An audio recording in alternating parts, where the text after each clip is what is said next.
All right, everyone, welcome again. It is now 3 p.m. Eastern Standard Time, so we'll go ahead and get started. Thank you for joining us today on this webinar. I just want to really quickly go over some housekeeping. Again, you are about to participate in the Agency Disaster Capacity webinar. If you haven't already, be sure that you've dialed into the system using your computer or phone, depending on what you prefer, so you can hear the audio. It does appear that everyone who's logged in is utilizing some form of audio, so that is great. If they aren't, I'll just send them their audio code. Throughout the entire webinar, absolutely feel free to utilize the hand raised tool. It literally looks like a hand raised tool, and it'll be one of the menu options on your GoToWebinar box. And once you click that, it's just an indicator that you have a question, and we will try to be sure to either open your line so you can pose a question yourself, or I will write to you in the chat box to see exactly what your question might be. But of course, anytime, utilize the chat box, and we'll make sure to get to your questions. All right, and I want to turn it over now to my colleague, Zach. Thank you, Simona. We are very excited to put on today's webinar. It's really the culmination of a lot of hard work by a number of people across the network. It really speaks to the strength of the community of practice model, where we surveyed our users, our members, and they shared that this was a real priority for them to have a tool that does something like this, what you're about to see here during the course of today's webinar. And a number of folks raised their hand and said they'd love to be a part of a work group that helps produce such a product.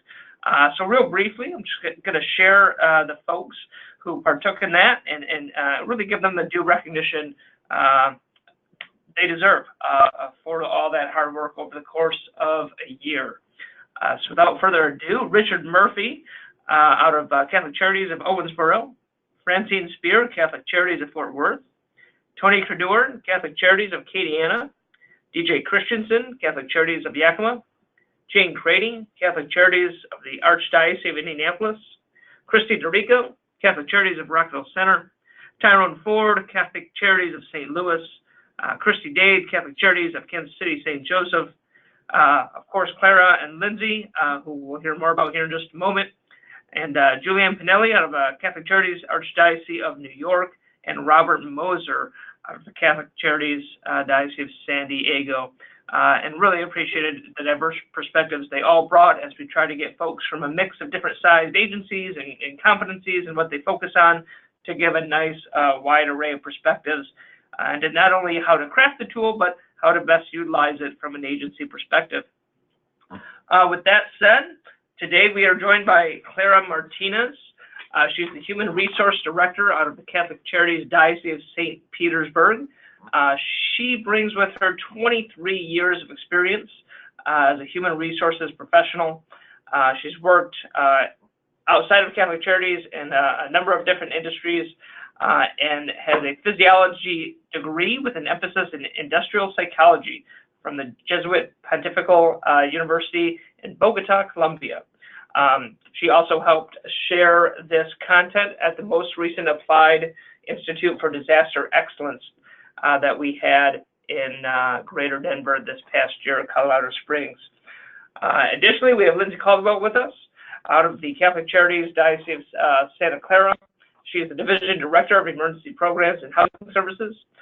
She worked with her leadership team to create her agency's Emergency Programs and Housing Services Division and has recently launched a very innovative, recognized program in affordable housing in her diocese called House Sharing. Her agency was recently awarded the 2018 Nonprofit of the Year Award. Of course, she's heavily involved in a number of initiatives beyond what I just shared and is the chair of her local VOAN. She additionally previously was in Catholic Charities of Dallas, where she worked overseeing a refugee resettlement and family reunification program. They got rave reviews for their excellent work presenting this content at AID, and we're excited to hand the presentation over to them in just a moment. Back to you, Simona. Absolutely. So one thing we want to make sure to offer for this webinar and for the upcoming webinars is continuing education credits. So at this time, if you are pursuing a CEC for this webinar, it is 1 credit. Please be sure to click on this image that is on your screen. It will take you then to a hyperlinked Google form. There are just 3 simple pre-test questions, and you will get those same very questions at the end of the webinar in the form of a follow-up email. So again, if you can take the time to click on this link very quickly, and then we will go ahead and turn it over to our presenters for today. And then again, just to be clear, this is only if you are interested in pursuing the CEC credits. So we are not requiring this from a Catholic Charities perspective. It's totally on you if that's something you would like to pursue.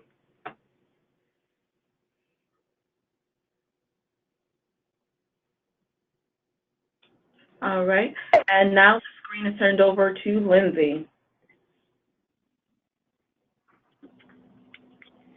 Awesome. Well, thank you so much, Zach and Simona, for a very kind and generous introduction. But yes, so I'll just start off by saying and echoing what Zach mentioned, that really this is a collaborative effort across the nation, and we're incredibly grateful. Claire and I have just had the opportunity to combine everything and actually get to present it, but by no means is it just us. There were so many people involved in the process of creating this. So we're excited to have the opportunity to present it, and we really have seen it impact us at our agencies, and we're hopeful that it can be one more tool to assist all of you as you start thinking through capacity and disaster operations. So I'll turn it over to Claire, and she's going to kick us off. And what you can expect from this is she and I will kind of go back and forth on some of the slides. But one thing I did want to mention is in your on the side of your screen, you should have about 4 documents that you can download. And we'll walk through some of those, but it may be helpful if you actually download those as well so that you can follow along. The one that would be most helpful for you to download would be the Excel. And so that one is going to be really helpful as we kind of talk about the capacity building framework and using the tool. So we're going to go ahead and get started. One quick tech question I did have for Simona is that, can you see that the side of the screen is up right now on top of my PowerPoint?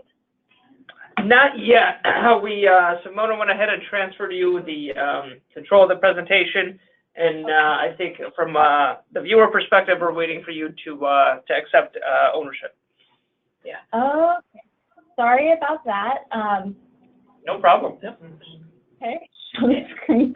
And it does look like you have it, but to your question about the screen to the side, the participants do not see that. Only you see the screen to the side. Okay, so it should be all good to go. Okay, awesome. So let me know if you can see my screen now. I have the PowerPoint open, so we should be ready to go. Yes, we do see your screen. If anyone on the line does not see the screen for whatever reason, the slide that's up right now is Capacity Framework and Action Overview. It's a description. If you do not see it, please let us know. Because again, what's presented on my screen is that I do actually see Lindsay's screen, but if that's not transferring over to the participants, please let me know. Yep. The chat box feature will be fully monitored throughout the course of the presentation. Go ahead, Lindsay. All right. Awesome. All right. Well, Claire, I'm going to let you start off with talking about the description, and then we'll go from there, and you'll hear from both of us throughout the course of the next hour, and then towards the end, we will definitely open it up for questions, and you'll definitely have our emails and phone numbers should you have more follow-up questions. Thank you, Lindsay. Good afternoon, everybody, and thank you, Zach and Simona, for having us here. Just to add a little bit more of what has already been said by Zach, Simona, and Lindsay, What we want to do and accomplish with these training today is, present the tool that has been developed by a group of people trying to figure it out how to be better prepared for disaster. And so presenting the tool for you and kind of explain a little bit of the process. And that's my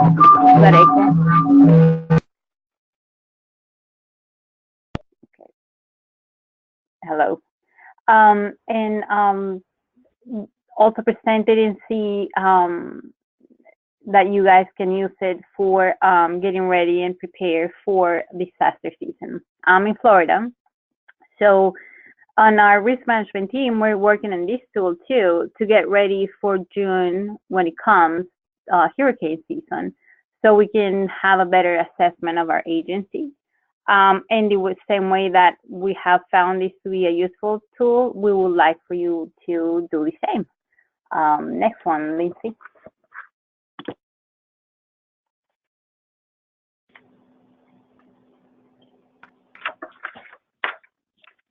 So to start with, kind of like put everybody's mind into working in the tool, 3 questions that we thought it was important for you each to kind of like reflect on. So the first one is, do you know your agency's current capacity in regards to responding to the next disaster? So to that question, I don't know if our participants are actively involved in any disaster related matters when they come, or they're in the learning process or trying to create, assess and see what your agency has and where that can go in terms of how to be better prepare. The second question, how do you measure your ability and capacity to respond to disasters? So if you have something, or if you've done that, how do you know that you are where you should be? How do you know if, the next disaster is not going to be bigger and worse, in that you have what needs to have your agency to be able to respond to that disaster? The third one is, how do you improve your agency capacity? So if you already have responded to disasters, you already have worked to disaster, you are at your best, or can you go to that next level? And so in our tool, you will be able to see that what was developed is in the different categories. It has different ways of ranges to classify where you are at. Awesome. And we really hope, so all of you, we're sure, saw the learning objectives if you registered for this webinar. And so our hope is that through this workshop, you have, as Clara mentioned, just a bit more of an understanding on where your agency is currently at in regards to its capacity. And it's okay if you don't have, all 3s, as in all maximum ability to respond to disaster. That's completely okay. We're hopeful that this workshop will be an opportunity for you just to self-evaluate and see where your agency is at and what are a few things you can focus on over the next year to build that capacity should a disaster happen in your area. So essentially, what is disaster capacity?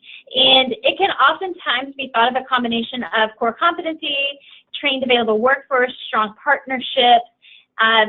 Essentially with the partnerships, does your agency have the capacity that when a disaster strikes, the community is going to look at you all? Can you respond to that? And, honestly, some organizations said, no, this is not our strong suit, and so in the community does it better, and that's okay too. But this is a really great reflective tool to help you understand where your agency falls, because nationally, Catholic Charities does typically respond to disasters. So as a network, we decided it would be essential to come together and figure out what does it take to respond. So why is it important for us to build disaster capacity? So again, as Lindsay was saying, we're going to be called to help in disaster, and we're going to have to be able to meet the needs of those that have been impacted by any disaster. We want to be able to know the populations that we have that we're going to be working with. And so it's going to be helping us to be prepared and ready and have a plan for when disaster comes as an agency is and as a network. So the best way to assess disaster capacity is delivering services following a disaster. So disaster hit, and how can you go out and about and deliver services? When should we be assessing our capacity for disaster is right this minute, because again, I'm from Florida, so hurricane season goes from June to November, and this is the time where we'll start preparing and making sure that we have all the things that we need to have. And for the most part, to the best of my knowledge, in the different states at this time, and there's not a lot happening or nothing that normally happens at this time. So the time to prepare is right now, between January and March. That way, when those come, then we're ready to respond. Right, and one additional thing I'll mention as Claire was adding on is aid typically happens. For those that haven't attended aid, I'll give a plug for CCUSA right now, but aid is the Applied Institute of Disaster Excellence, and it is phenomenal. I've gone the past couple of years, and what you're seeing now, actually, we extended this presentation over an hour and a half, and we had activities, and we were able to actually do different tabletop exercises with the group. And truly, if you can find the funding, I highly recommend going, because it covers everything from disaster 101 to what is casework, what is case management, to donations management, to capacity building. So another added benefit of assessing, as Clara mentioned, between January and March is typically that's following aid, which is around November or December, and so you're able to start thinking through all of the information you learned, and then how does that impact your organization? So everybody is encouraged to use disaster capacity framework to help you assess disaster capacity. Like I said before, I have a risk management team in our agency, and that's our project for the year. So we're kind of evaluating one by one, piece by piece, to make sure that we all know where we are, what we're missing, what we can accomplish better, what we can't. Like Lindsay said before, there are going to be things that we're not going to be able to do. It's not our forte. But it's good to know that we have it or we don't, and then reach out to partner agencies and the community, so that as a team we can address any needs that come with disaster. So we encourage everybody to use the tool to do the same. So the Agency Disaster Capacity Framework, or ADCF, is organized and is set into 6 categories, and some of those have subcategories. Those are emergency management, partner coordination, parish engagement, agency leadership, people power, communications and fundraising, and agency facility and readiness. So those categories are organized in so the 6 categories will have a minimum, an intermediate, and a maximum, that when you're assessing your readiness for disaster, you can kind of put your agency where is it that we are with this specific category or subcategory in a category. That's how you're going to be able to assess your agency. So like I said before, when you review your tool, you will be able to see where your agency is at, and you may find that you are all over the map. In some categories, you may be in a 3, in others you may be in a 2, and others would be in a 1, and others you may not have anything yet, but that's a good start to know what you have and what you don't so that you can move forward. So this is an example of what you're going to see in the tool with the VOAD, for example. So it describes what it is, and then it will give you what's the minimum, what's the intermediate, and what's the maximum. And then you're going to also find a column with resources that you can use. And in each of the categories, so you're going to see what's the definition, how it is that we're taking what's the minimum, what's the intermediate, and what's the maximum. Awesome. So what I have on the screen now is actually the resource that was linked to the slide a couple slides back, and it's also linked as one of the handouts for you to download. This tool is for you, and definitely use it as you start evaluating your agency. So the way it breaks down, and on the PowerPoint, the next few slides, we actually go through this, but just so that you can see what we're discussing is emergency, for example, on row 2, you see that it's the emergency management partner coordination. So as a network, the network came together and said, hey, typically to respond to a disaster, either at minimum capacity, immediate, or maximum, this is what we think through our experience would be really valuable. So I'm not going to go through every single one because it could take a bit of time, and you all have it in front of you, and you'll be able to read it. But for example, for those of you that may be new to disaster typically uses a lot of acronyms that can also be overwhelming. So if you see acronyms on here, by all means, afterwards, reach out to Clara or I or Simona or Zach, and perhaps we can even send you a list of acronyms that are frequently used in disaster. But for example, VOAD, Volunteer Organizations Active in Disaster.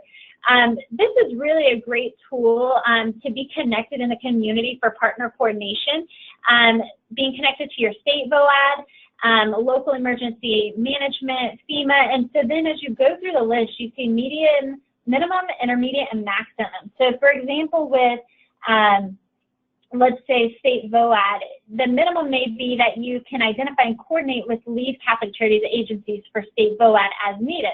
And intermediate may be that you're actively engaging with the state, maybe you attend some meetings, and then the maximum would be that you're actually on the board, you're creating MOUs, and so forth. So what's interesting about this is we don't want you to feel discouraged if you're not at a maximum on all levels. And as Clara and I mentioned, some of you may not. So for example, as I was going through this, as we were preparing to teach it, Clara and I both realized that even though we're teaching on this, our agencies are not at maximum in all of these areas. So one example for me personally, for full transparency of our agency, is we need to do an updated incident command system fluency.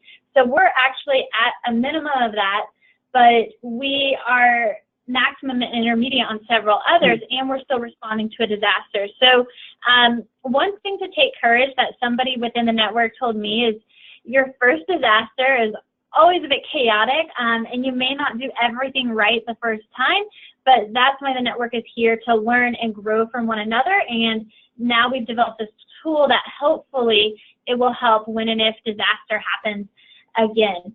So I'm going to go back to the slide, but definitely keep that open if you have dual screens or whatnot and you want to kind of walk through that. We already went through the emergency management. Another component to be thinking through with parish engagement is, what is your agency's capacity with engagement, such as continuity of operation with your parishes, means of engagement with parishes? Do you know if they would be active volunteerism during a disaster? What would that look like? So that's something definitely to be thinking through.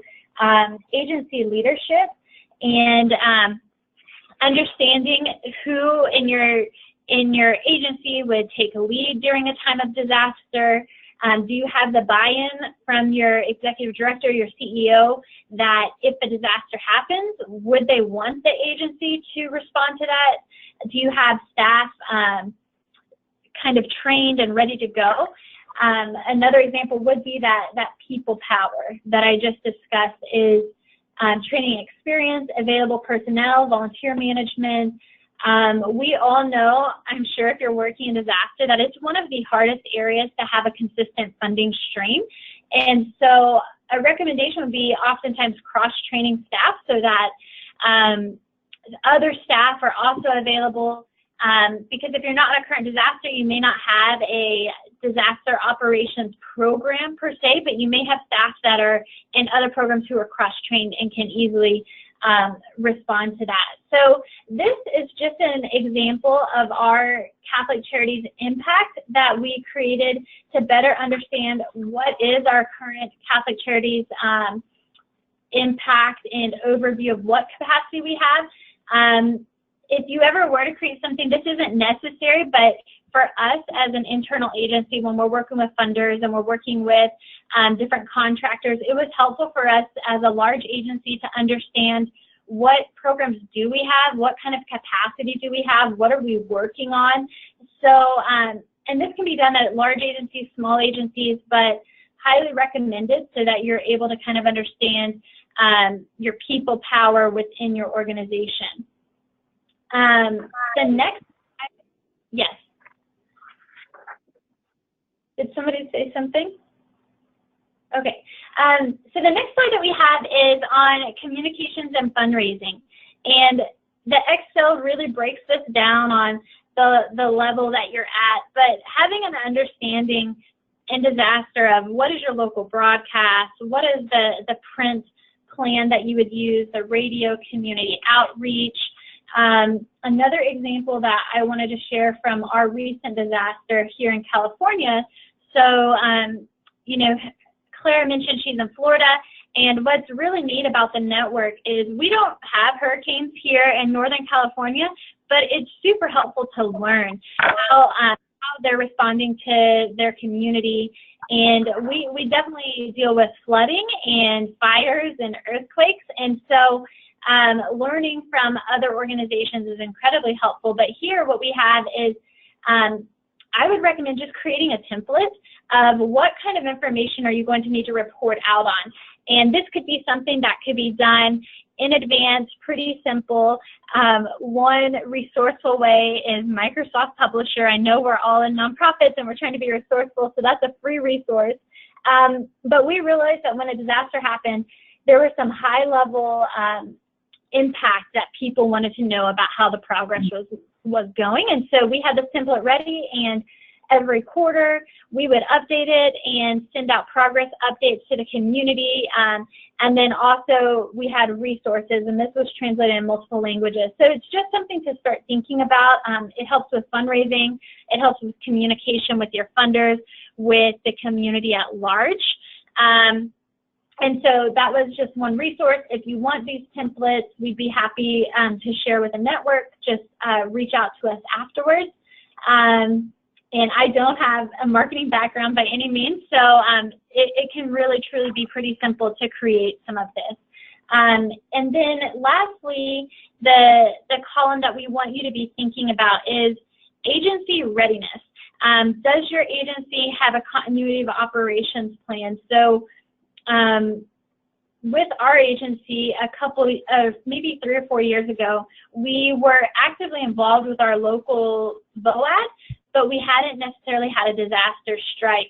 However, our VOAD highly encouraged us to get a continuity of operations plan in place. So we did, and then when a disaster happened, they were willing to reward funding to agencies that at least had a continuity of operations plan. And so that's really helpful, and it just kind of outlines a lot of what we're talking about. Who does what is the protocol, can you do disaster case management, long-term recovery, are you willing to do warehousing, are you willing to do donations? Our agency, we know we don't have the capacity to do donations, but we have a very strong Goodwill and Salvation Army that does that. And so we understand our strengths and we understand the strengths of our community partners. So that's something definitely to think about. So I know we went pretty quickly through that. So with that being said, Simona, I don't know, before we move on to the next part, can we open it up for questions? If people want me to move back to Excel, if they have concerns on that, could we open that up right now?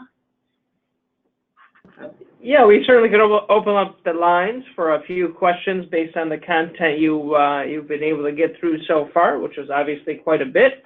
I think the only thing I would add by way of addition is if this seems overwhelming to see all of these different things that one may need to do to prepare for a disaster, is that really this is meant to be a starting point that you return to on a regular basis over time. You're going to look at where things stack up, identify what your core competencies are that you really want to have a chance to lean into if a disaster happens, and maybe shore up some of those things first. Pick 1 to 5 things that you want to focus on that you think a year from now, you can move from, not on the board to low or to intermediate, whatever it may be, and just to continue to build it over time. So I wanted to offer that encouragement. And Simona, what questions or hands raised, comments do we have from folks on the webinar? It looks like folks are perhaps still mulling over their question, but please use the hand raise tool, and then at that time, I can be sure to unmute your line. Monica, I'm not sure if you have your hand raised, so I'll go ahead and unmute your line if that was done intentionally. You are not able to speak. No, Simona, this was an accident. Sorry. Okay, no worries. If anyone else has a question, again, you can use the hand raise tool. It's pretty simple to use. You just click on it, and at that point, I have a little visual pop-up, and your line will be unmuted. So just to add a little bit of what Zach was saying, that it could be a bit overwhelming. I presented this tool to the risk management team, and they don't deal with disasters. We review with them incidents, fire drills, inspections, but I wanted them to be part of this new project. And one of them thought that it would be a good idea to go one by one without having to tackle everything all at once, because they could become overwhelming. Another one said a good idea was to review it and see what are the priorities for the agency based on what we can do best, and go there and see if that's something that we can get better, or to see where our weaknesses, so that we can develop those into a better category, or do it better. So it's different ways that you can go about the tool, again, without having to do everything all at once and having it to become too overwhelming. Right, exactly. It's far better to have that conversation in January through March than trying to have these conversations after the unexpected disaster occurred. Go ahead, Lindsay. Yeah, so what I have pulled up right now is the framework. And so if you're looking through that, like Claire was saying, is it can be incredibly overwhelming at times, because perhaps, like I mentioned earlier, you may not even know what some of those acronyms are, or how to go about contacting some of these individuals, but really it's a starting point. So I know personally something like this would have been incredibly valuable when I came into disasters. Just to kind of, you're working in a disaster, it happens so quickly, and then one of my colleagues one time explained it as opening a business, but all of the clients are already there, and you don't even have maybe you don't even have the supplies that you're supposed to be giving everybody, but they're waiting at your door. And how oftentimes that's how a disaster sometimes feel is you already are tasked with serving the community, but perhaps you don't even have pen and paper to start serving them. And so what are some of the first steps? And so really this tool is a resource of how do we start proactively just thinking, what can we do? And just kind of going through one by one. At the end of the slide, we have some takeaways and some suggestions on developing your action plan. But if you have questions, we definitely want to open that up now. And then it can be a continuing conversation as you start going back to your agency. Perhaps they have additional questions. If you present this to leadership, definitely we're available to provide some insight on what that might look like or additional information on some of these subsets if you don't feel like it's enough. So that's definitely an opportunity. And Lindsay, you did start touching on like what can be some of the first steps. One of the first questions that we have is just that, in terms of where should they begin. The question is, directly, should they approach their CEO with an outline of a coup? So if you wouldn't mind addressing that. Yeah, so what I put on the screen right now is a personalized action plan that we thought would be super helpful of, okay, so I have all this information, just like the question that was asked, now what?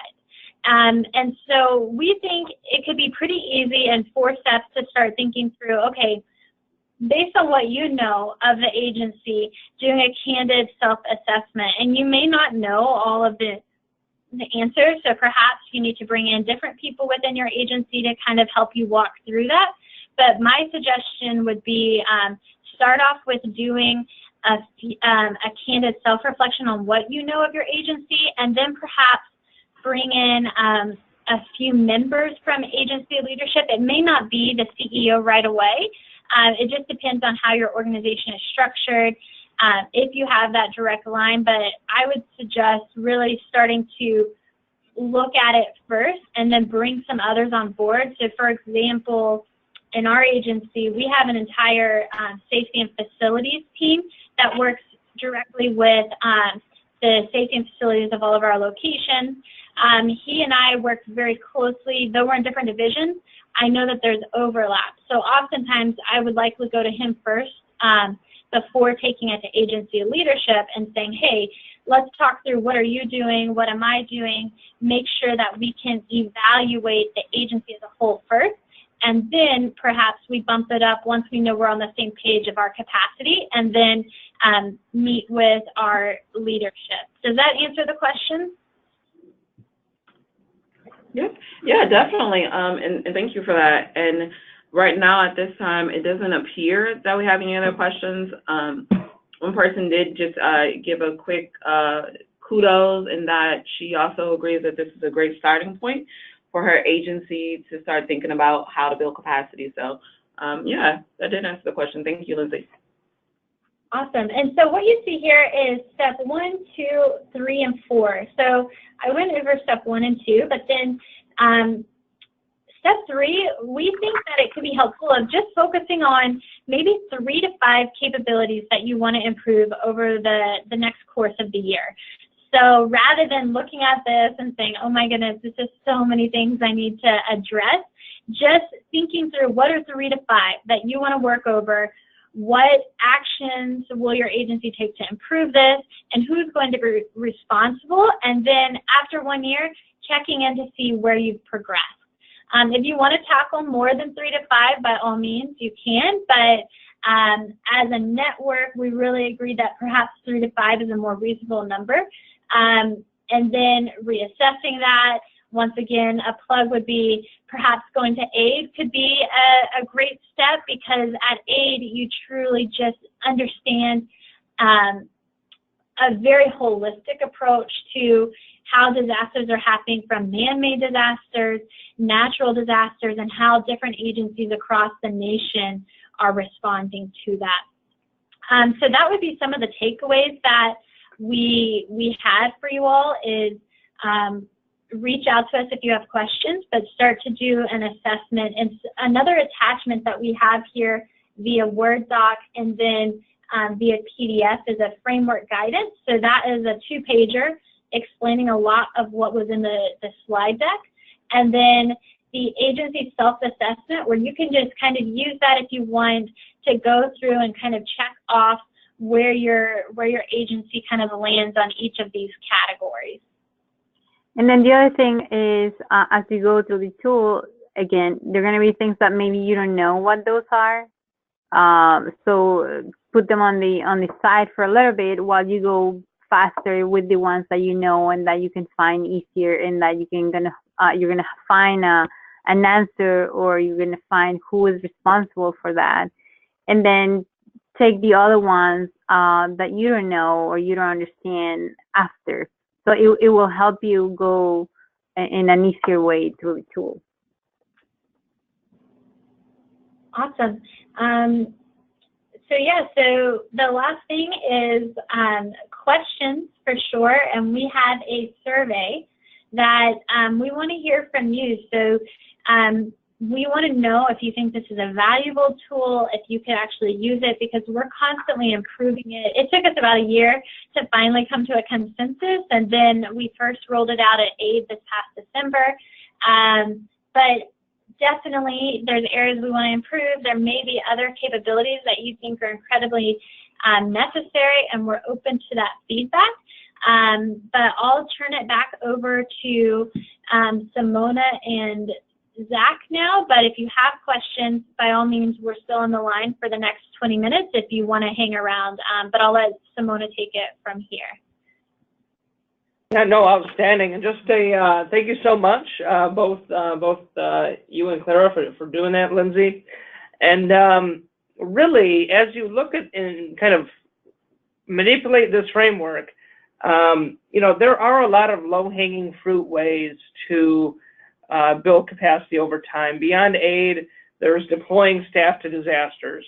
You know, a number of agencies who are on this webinar have done that before, and there's probably no better way to get your personnel comfortable and, you know, accustomed to the pace and the chaos, organized chaos that is disaster response and recovery. So you'll see that on there. There are other things on here where you might see warehousing and, you know, be very intimidated by that. But as you work through the progression, there is no assumption that you have to own a warehouse. You know, you could borrow forklifts. There are ways in which this is kind of sensitively been constructed to acknowledge that there are very small agencies across the network who don't have a plethora of staff to cross-train and do X, Y, or Z. And no one is looking to push people toward building capabilities that they may not be able to achieve in a short amount of time. So we wanted to make sure that folks were aware of that. And then as well, simply by virtue of having these discussions and looking at some of these capabilities, as Lindsay and Clara noted, you know, you've got to run your agency doing all the work you already do during a steady state time, during a disaster time. And the pressures that'll be on you during that time to deliver only get heightened, and to communicate with donors and partners and so forth. So taking the time to work through this, and again, identifying a few priorities will really serve you well, especially, you know, who's going to be on point and who you trust to do X, Y, or Z, because it's too much for any one person to try to make every decision on behalf of the agency when a disaster occurs. Definitely the sort of thing that'll take a team to do well. So just wanted to say that by way of closing, as questions may be coming in here. Simona, what do we have here from the group? Again, it doesn't seem as if we have any questions just yet. But one thing I do want to just again point out, so I flipped it back to this question slide, is that the hyperlink for evaluating the tool itself is here. So if you want to go ahead and do that now, or if you simply just want to grab the hyperlink to do the evaluation at your leisure, once you've actually had a chance to, you know, utilize it, that would be a good idea. So yeah, definitely just grab the link here. And just know that we can open the lines whenever you have questions or comments, for that matter. Yeah, and one final thing I want to note is that there is that resources column when there is a relevant resource that speaks to the capability that is being kind of assessed. And so those are hyperlinked and will take you to the relevant website or web-based resource that allows you to access that. There is one, the Plan, Prepare, Protect. Some of you who have attended AIDS in the past, may be aware of that resource that's in development. That is coming very, very close to finalization. So right now that link does not take you to the final product for that, but we did want to put that placeholder there just so that folks were aware that this is something that's still coming, and we know there's a lot of demand for it, so know that it is still on the radar. So at this time, I'm not seeing questions. I definitely want to kind of just make sure that you know about the next webinar. It will be Wednesday, March 13th, so just around the corner. If you click on that bright red ribbon, it is also a hyperlink, and it will take you to the RSVP so you can be a part of that webinar. We will have Gabe Tischler from the Florida Catholic Conference and others join him in talking about establishing and managing points of distribution. Also, again, that one is eligible for CUC credits. So if you or a colleague in your agency has a need or an interest in learning about pod setups, now would be an excellent time to participate in that webinar. And again, this is a low-hanging fruit option to move the needle a little bit on your capacity building. If you know this is an activity you want to take following a disaster, what better way than to have some staff and volunteers quickly get trained in the essentials of managing pods. So seeing no further questions, we're going to go ahead and Jane? wait, I'm sorry. We got one. Okay, thank you, Jane, for letting me know about the link. I'll send that to you directly so you can register for the webinar. And in fact, everyone who's on this session, they will also get the templates as well as the webinar link, so you'll have it in your inbox.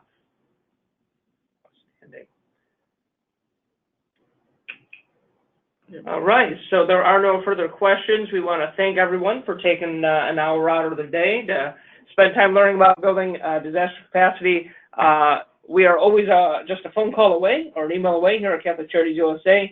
Reach out to anyone on the team here, Simona, Kim, Dottie, myself, Jen Dyer, Diane Elio. We are happy to be a resource to you, as well as is Clara and Lindsay. So do not hesitate to reach out. It's our privilege to work with you every day, and enjoy the rest of your week. All right. Thank you all. Thank you all.